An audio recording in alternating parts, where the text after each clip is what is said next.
তো ফার্স্টেই সবাইকে বলে রাখি হ্যাপি নিউ ইয়ার, তোমাদের নতুন বছর যেন খুব ভালো কাটে আর সবাই খুব খুশি থাকো। তো চলো স্টার্ট করি মিনি ব্লগটা। তো ওই দিন সকাল সকাল রেডি হয়ে বেরিয়ে পড়েছিল ফালাকাটার উদ্দেশ্যে। বাবাই আগে বাড়ির সামনে টোটো নিয়ে এসেছিল, তাই আমাদের জিনিসপত্র ঢোকাতে সুবিধা হয়েছে। তাই আমাদের স্কুটির চাবিটা উপরে আঙ্কেলের কাছে দিতে যাচ্ছিলাম। আর বছরের শেষের দিকে অনেকটা ছুটি আছে বলে অনেকদিন থাকবো বলে ঠিক করেছি, তাই অনেক দিনেরই প্যাকিং, এই সপ্তাহ খানেকের মতো।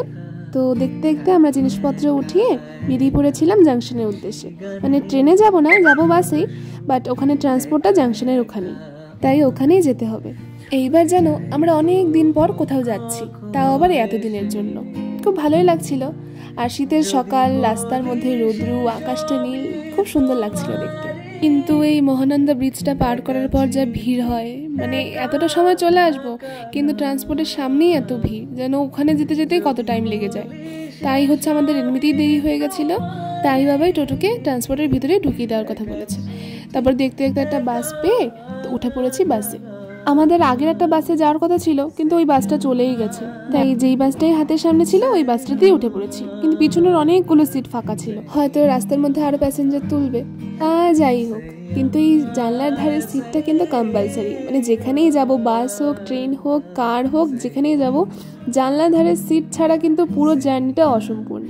মানে এখানে না বসলে পরে মনেই হয় না যে কোথাও জার্নি করছি বা কিছু। আর এই রাস্তাগুলো তো আমার ছোট থেকেই চেনা, বহুবার গেছি ফালাকাটাতে, নিজের বাড়ি বলে কথা। তোমাদেরকে বলে রাখি, এই ফালাকাটা যাওয়ার পথে আমাদের মানে মোটমাট স্টপেজ পড়ে হচ্ছে জলপাইগুড়িতে, ময়নাগুড়িতে আর ধূপগুড়ি। মানে এই মেন জায়গাগুলোতেই বাস বেশিরভাগ থামে। আর যেতে সময় লাগে প্রায় 2.5 ঘন্টার মতো, যদি ভিড় থাকে তাহলে ওই 2.5 ঘন্টার মতো, না হলে রাস্তা ফাঁকা থাকলে তাড়াতাড়ি চলে যায়। আচ্ছা, তোমরা কি কখনো এটা ফিল করেছো যে এই বছরের শেষে অনেক ইমোশন মিক্স হয়?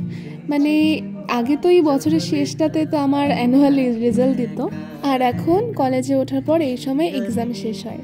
আগে বাবার সাথে গিয়ে দোকান থেকে সুন্দর সুন্দর গ্রিটিংস কার্ড কিনে নিজের পছন্দের ফ্রেন্ডগুলোকে নিজের মনের কথা লিখে লিখে দিতাম।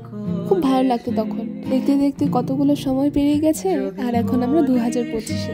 যাই হোক, প্রতি বছরে যাতে আমরা অনেক উন্নতি করতে পারি, আগের বছরের তুলনায় বর্তমান বছরে যেন আরও বেশি গ্রো করতে পারি, এটাই চাই। দেখো দেখতে দেখতে চলেও এসেছি ফালাকাটাতে। এই 2.5 ঘন্টা বাসে থাকার পর একটু টায়ার্ডই লাগছিল আমার, মানে একদম বিধ্বস্ত হয়ে গেছিলো। চুলগুলো দেখো হাওয়াতে হাওয়াতে কিরকম হয়ে গেছে। তাই বাস থেকে নেমে শান্তি পেয়েছিলাম, আর ঢুকে গেছি এখানে আমাদের পাড়াতে। আর একটু এগোলেই আমাদের বাড়ি। তো আজকের ব্লগটা এখানে শেষ করছি, দেখা হবে আরও নেক্সট কোনো মিনি ব্লগ। এখনের জন্য টাটা।